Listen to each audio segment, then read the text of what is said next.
ઘરમાં પણ ફ્લેક્સિબિલિટી જોઈએ છે કે નહીં? તમારે ભાખરી ખાવી હોય ને થેપલા આવે ટેબલ ઉપર એટલે શું? ફ્લેક્સિબિલિટી.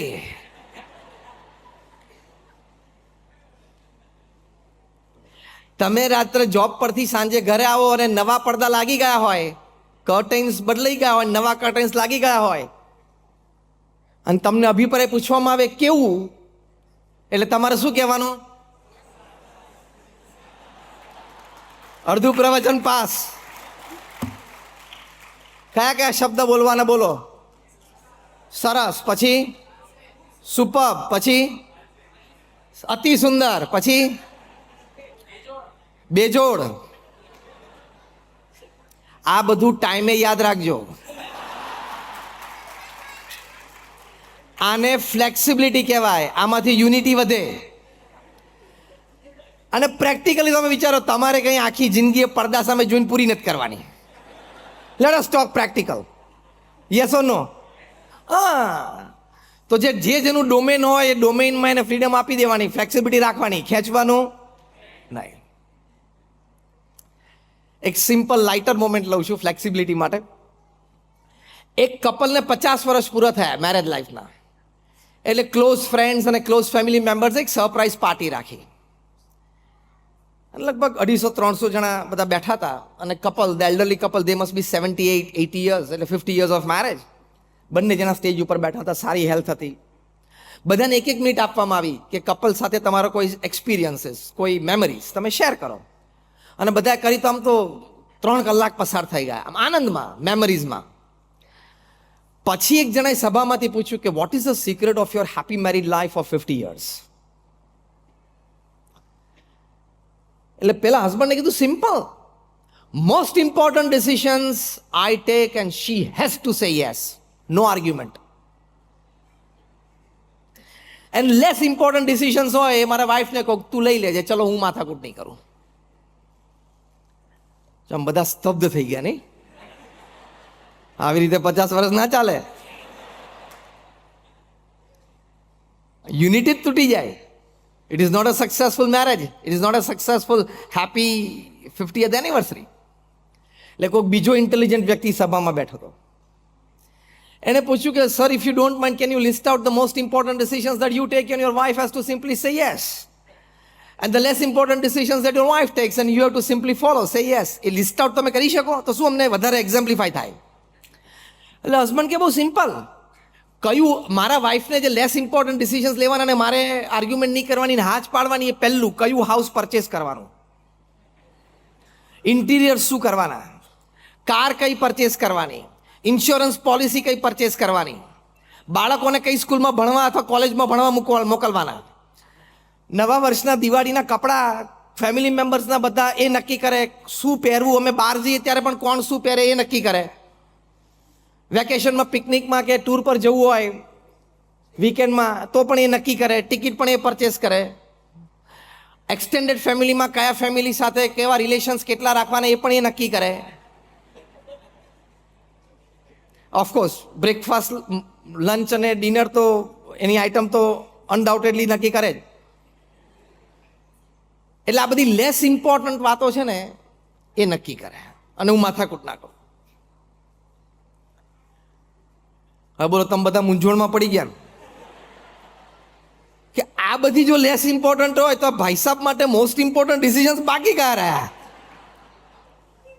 એટલે પછી પૂછ્યું કે ભાઈ મોસ્ટ ઇમ્પોર્ટન્ટ ડિસિઝન્સ છે તમે લો ને your wife has to simply follow without an argument. What are those decisions?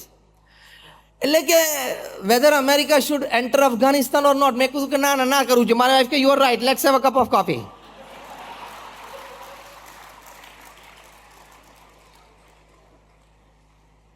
એટલે જે ડિસિશન્સ અમારા ઘરના 4 વોલને ઇફેક્ટ કરતા હોય એ વાઈફ લે, અને જે ડિસિશન્સની ગ્લોબલ ઇફેક્ટ હોય ને એ હું લઉં છું.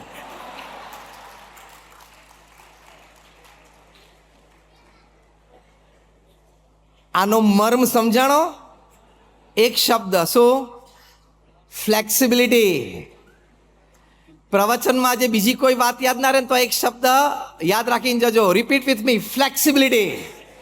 Repeat it 3 times.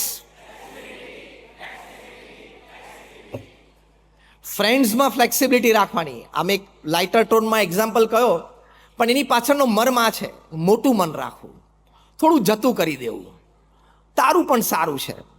તમે બે જણા સાથે ડિસિઝન લેતા હોય તો બંનેના સારા હોય છે, બંનેના સાચા હોય છે. તો દર વખતે આપણું જ ચાલે એવું મનમાં ન રાખવું. યુનિટી વધારવા માટે સારું, તારું પણ સારું છે. એટલે મોટું મન રાખીએ, જતું કરીએ, સામેવાળી વ્યક્તિને રાજી કરવાનો પ્રયત્ન કરીએ તો સંપ રહે. એ સંપમાં આનંદ રહેલો છે. એ આનંદ એ જીવનની સફળતા છે. એ આનંદ કામમાં પણ ઉપયોગી આવે તો કામમાં પણ સફળતા મળે. એટલે ફ્લેક્સિબિલિટી. બીજો એક મોટો સદગુણ છે સેલ્ફ અવેરનેસ. યુનિટી માટે આ સદગુણ બહુ જ જરૂરી છે, તો તમને સફળતા લઈ જાય. This is a secret of success. Self awareness. તમારી સેલ્ફ અવેરનેસ ના હોય, સ્વજાગૃતિ ના હોય ને, તો કોક એવો શબ્દ બોલાઈ જાય, 30 વર્ષની મિત્રતા તૂટી જાય, યુનિટી તૂટી જાય. કંઈક એવી બોડી લેંગ્વેજ એક્સપ્રેસ થઈ જાય અને મિસરેડ થઈ પણ જાય અને યુનિટી તૂટી જાય, સંબંધો તૂટી જાય. એટલે યુનિટી મેન્ટેન કરવા માટે તમારે આ સેલ્ફ અવેરનેસ બહુ જ જરૂરી છે. સેલ્ફ અવેરનેસ હોય તો એ વ્યક્તિની પ્રગતિ, સક્સેસ ચાલુ રહે, because he never max a private or a public mistake in life. પ્રમુખ સ્વામી મહારાજ ધામમાં પધાર્યા પછી એમની શ્રદ્ધાંજલિ સભામાં ગાંધીનગરમાં મહાત્મા મંદિરમાં ખૂબ બધા પ્રતિષ્ઠિત મહાનુભાવો પધારેલા. એમાં એક ગુજરાત રાજ્યના ખૂબ એક આગેવાન વ્યક્તિ, છેલ્લા 40 વર્ષથી જાહેર જીવનમાં છે. એમણે મંચ ઉપરથી પ્રવચનમાં એક સુંદર પોતાનું એક ઓબ્ઝર્વેશન વ્યક્ત કરેલું કે હું પ્રમુખ સ્વામી મહારાજને 40 વર્ષથી ઓળખું છું અને એમાં છેલ્લા 25 વર્ષથી તો એમના નાના મોટા દરેક મોટા મહોત્સવમાં હું હાજર રહ્યો છું. પ્રમુખ સ્વામી મહારાજે રાજ્ય કક્ષાના કે રાષ્ટ્રીય કક્ષાના કે વૈશ્વિક કક્ષાના કોઈ નાના મોટા પ્રશ્ન હોય એમાં પોતાનો અભિપ્રાય અને સુઝાવ પણ આપ્યા છે. પણ મારો 40 વર્ષનો અનુભવ, આ વ્યક્તિ બોલે છે કે મારો 40 વર્ષનો અનુભવ એ કહે છે કે એક પણ વખત પ્રમુખ સ્વામી મહારાજ જે 80 વર્ષનું જાહેર જીવન જીવ્યા, 80 years, 8 decades of public life, અને બધા જ નાના મોટા social issues, national issues, international ઇશ્યુઝમાં જાહેરમાં પણ ઘણી વખત અભિપ્રાય આપ્યો છે એમણે. પણ એક પણ વખત પ્રમુખ સ્વામી મહારાજના મુખે એક પણ એવો સ્લીપ ઓફ ટંગ, એક પણ શબ્દ નથી નીકળ્યો જેને લઈને કોન્ટ્રોવર્સી ઊભી થઈ હોય. આટલી સ્વજાગૃતિ જેના વ્યક્તિના જીવનમાં હોય એ વ્યક્તિને સફળતા મળે જ, કારણ કે there are no forces to pull him down and back. એમને ઓબ્ઝર્વ કરેલું. તો આપણે પણ યુનિટી, મિત્રભાવ એટલે કે મિત્ર સાથે યુનિટી, ફેમિલીમાં પારિવારિક એકતા એટલે ફેમિલી યુનિટી, જ્યાં આપણે કામ કરીએ છીએ ત્યાં વર્કિંગ કલીગ્સ સાથે આપણી જે યુનિટી, એ મેન્ટેન કરવા માટે તમારે સેલ્ફ અવેર તો અત્યંત રહેવું પડે. બોલવામાં, ચાલવામાં, જોવામાં, એક્સપ્રેસ થવામાં, બોડી લેંગ્વેજમાં અત્યંત સ્વજાગૃતિ, that you don't offend, you don't make a mistake. તો એ નો લાભ શું? તો હું ડેપ્થ ઉપરથી બોલું છું, સાંભળજો. એનો લાભ શું? તમારી પર્સનાલિટી અને તમારું કેરેક્ટર વધારે એક્સેપ્ટેબલ બનશે. અને when your personality and character becomes more acceptable, the ladder of success is right in front of you. બીજા બધા રિસોર્સિસ તો એમનેમ ખેંચીને પાછળ આવે. પ્રમુખ સ્વામી મહારાજની પર્સનાલિટી અને કેરેક્ટર આખા સમાજે સ્વીકાર્યું. એટલે resources, all kinds of resources, material resources, man resources, money resources, બધા રિસોર્સિસ ઉપલબ્ધ થઈ શક્યા. એટલે એક સેલ્ફ અવેરનેસ બહુ જ મોટી વાત છે. અને ત્રીજો મોટો સદગુણ એ લખે છે, an ability to face and use the suffering of lives. લાઈફમાં સફરિંગ આવે, નિયર એન્ડ ડિયર વન્સમાંથી પણ આવે, પણ એ સંબંધ કાપતા પહેલા યુનિટીનો વિચાર કરવો, રેસિપ્રોકેટ થતા પહેલા યુનિટીનો વિચાર કરવો. એ જે ઘા તમને વાગ્યો છે એ ચોક્કસ નહોતું થવું જોઈતું પણ થઈ ગયું છે, યુ આર હર્ટ. પણ એનું લેવલ કેટલું છે, કેટલા દિવસ ટકશે, એ વ્યક્તિએ હાથે કરીને કર્યું છે, ઇન્ટેન્શનલ છે કે અનઇન્ટેન્શનલ છે, આ ઘણું બધું વિચારવું પડે બિફોર યુ રેસિપ્રોકેટ. કારણ કે તમે રેસિપ્રોકેટ થશો એટલે યુનિટી તૂટશે જ, અને યુનિટી તૂટશે એટલે તમે ડિસ્ટર્બ થશો અને વ્યક્તિગત જીવનથી વ્યવહારિક જીવન સુધી સફળતામાં પ્રશ્ન ઊભા થશે જ. હર્ટ તો બધા જ થવાના છે, અને ક્યાંથી થવાના છે? નિયર એન્ડ ડિયર વન્સમાંથી જ, કારણ કે દુનિયાનો ક્રમ છે. તો એને ઇવેલ્યુએટ પ્રોપર કરવું પડે. થોડી થોડી વાતમાં નારાજ નહીં થવાનું. આપણું મન એટલું બધું નબળું હોય છે કે આપણે કોઈ ગેધરિંગમાં જોઈએ ને કોઈક આપણી સામે 2 વાર 3 વાર જોઈએ ને તો એ મનમાં વિચાર હોય, કેમ જોતો હશે, કેમ જોતો હશે. જવાબ આપું કેમ જોતો હતો? કહું, આંખ છે જોવે, ઇટ્સ ઓકે. એને તો 2 જ વાર જોયું, ત્રીજી વાર તો તું વચ્ચેથી પસાર થઈ ગયેલો ખોટો, એ તો આમ જ જોતો હતો. એટલે બહુ જ આપણું ડાઉટફુલ માઇન્ડ હોય ને, નાની નાની શંકાઓ હોય ને, એ આપણી બોડી લેંગ્વેજ ઉપર રિફ્લેક્ટ થાય અને એ વ્યક્તિ સાથે યુનિટીમાં પ્રશ્ન થાય જ. એટલે બહુ નાની નાની વાતો મગજ ઉપર નહીં લેવાની. કેમ આવું બોલ્યો હશે, કેમ આમ જોયું હશે, કેમ આમ કર્યું હશે. Why are you giving so much of your time, energy and space in your mind to that person, to that happening. આવી નાની નાની વાતો ગણવાની જ નહીં, તો જ યુનિટી રહેશે. નાની નાની વાતો સંભાળી જ નહીં રાખવાની, તો જ યુનિટી. બાકી કારણ કે આ તો રોજ બનવાનું, હા કે ના? રોજ બનવાનું હતું, વર્ક પ્લેસ પર બનવાનું, તમે બસ સ્ટેન્ડ ઉપર ઉભા હો તો ત્યાં બનવાનું. એટલે an ability to face and use the suffering of life. પ્રમુખ સ્વામી મહારાજ મુંબઈમાં હતા, એક પ્રતિષ્ઠિત મહાનુભાવ, યુનિયન કેબિનેટ મિનિસ્ટર. એમણે પ્રમુખ સ્વામી મહારાજના દર્શન કરવા માટે આવ્યા ત્યારે પ્રમુખ સ્વામી મહારાજના મોઢે 1 કલાક સુધી અપમાનિત શબ્દોમાં પ્રમુખ સ્વામી મહારાજને ખખડાવ્યા. પ્રમુખ સ્વામી મહારાજ એ વખતે તાવ હતો ને રેસ્ટ કરતા હતા. જે હોસ્ટ હતા એમને પણ લાગ્યું કે બહુ ખોટું થઈ ગયું, પણ હવે આટલા મોટા માણસને રોકે કોણ? અને ખખડાવા પાછળનો મુખ્ય મુદ્દો એટલો હતો કે તમે યુવાનોને, યંગસ્ટર્સને, એન્જિનિયર્સ, ડૉક્ટર્સને તમે સાધુ બનાવો છો તો ભવિષ્યમાં એન્જિનિયર્સને, ડૉક્ટર્સની ખોટ પડશે સમાજને. એટલે ગમે ત્યારે જુઓ ત્યારે બધા પ્રોફેશનને 15% તો અનએમ્પ્લોયડ હોય જ છે ને પૃથ્વી ઉપર. એનું પહેલાં વિચાર કર ને. પણ ક્રેઝી. એટલે સ્વામી એક શબ્દ ના બોલ્યા.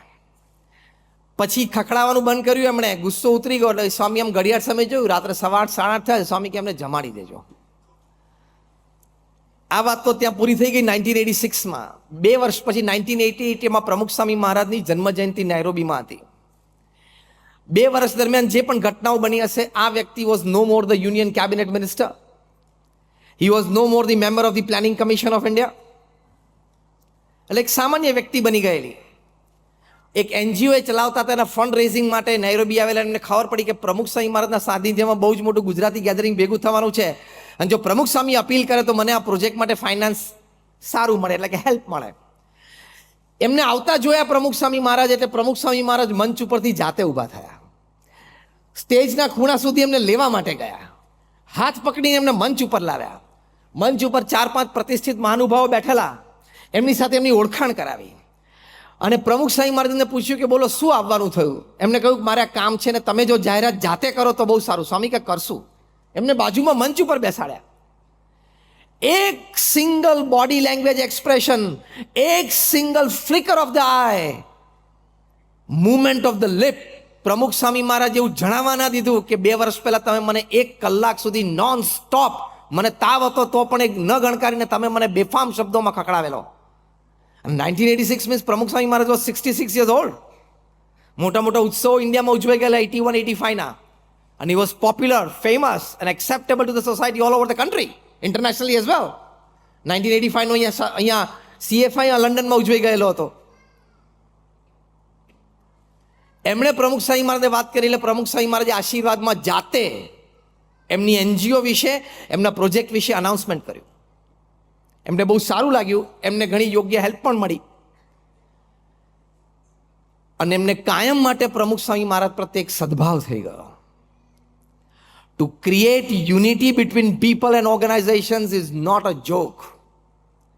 You should learn the art of facing and using the suffering of life. એ વખતે પ્રમુખ સ્વામી મહારાજ બીજું બધું આપણે એની જગ્યા હોત તો ઘણું કહી શક્યા હોત ને, કરી શક્યા હોત ને. પહેલો શબ્દ આવે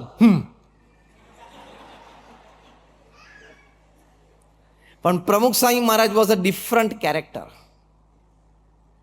આ લેવલના સદગુણોનું exhibition, a deep sense of oneness, deep sense of understanding હોય કે આપણે જેમ સારું કામ કરીએ છીએ એમ આ વ્યક્તિ પણ આજે એક સારું કામ કરવા માટે આવ્યા છે, સમાજનું સારું કામ થાય છે ને, સમાજની યુનિટી વધે છે ને, તો I must let go, I must forget, I must forgive. ત્યારે સંપ મેન્ટેન થાય.